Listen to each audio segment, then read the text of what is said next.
I'll take this opportunity to talk about one storyline that I found just really powerful. Because throughout grad school, I worked in HIV prevention, specifically developing interventions for men who have sex with men.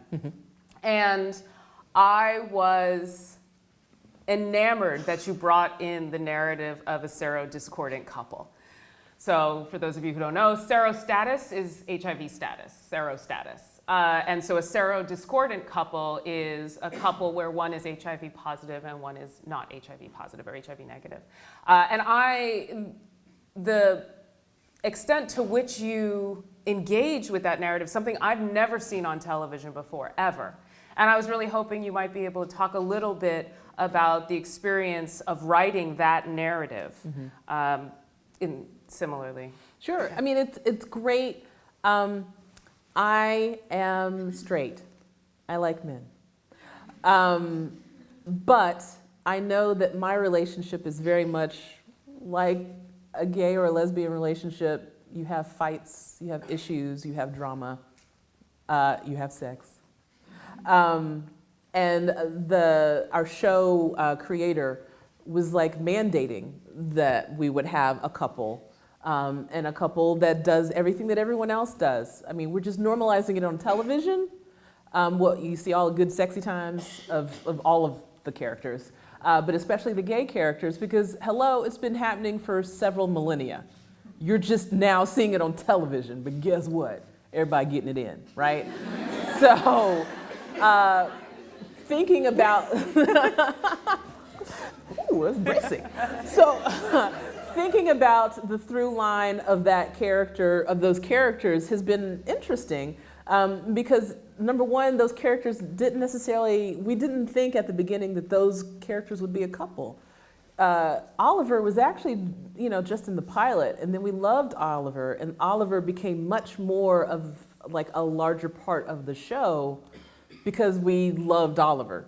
So that was the first thing. It was like, oh, well, we'll just give him a boyfriend because we love Oliver and he's super cute, and who doesn't love Oliver, right? And then it was like, well, there are a lot of people out there that are dealing with HIV, straight and gay. Why wouldn't we give a character that? And what does that look like? And how does that feel for that character? And we have teased it out. I think you will see more elements of it as we move along in the series. But we have definitely brought it up. We have talked about PrEP. I didn't really realize that was like a big thing to take PrEP. So that if you were having sex with someone that is HIV positive, it sort of reduces your chances. You should also use a condom, but people are also taking PrEP. And that's a big thing in the gay community that I had no idea was going on. But we wanted to sort of make sure that that came in as well. But then also, because you have HIV does not mean that your life is over, or that you stop loving, or that you stop being a part of relationships. It is a yes and situation. Yes, I have HIV, and these are the other things that are happening. I'm still mad at my boyfriend. I still have to take out the trash. I still have to go to a job and make money and receive health care. I still have to take a pill on a daily basis. There are all these things that then have to happen. And so we're just sort of adding all of those things and then putting them in an amoral universe. So my boyfriend has HIV and I'm a murderer. I have to hide the fact that I'm a murderer from my boyfriend that I'm living with now. I love him, and I really hate the fact that I have to hide the fact that I'm a murderer from him because he's my one refuge. But now my one refuge is now starting to come in to my work life, my amoral work life, and what is that doing to my relationship? So you're gonna see how that is going to start changing their relationship because Oliver's being drawn into the dark side. What does that mean for Oliver? Inquiring minds want to know.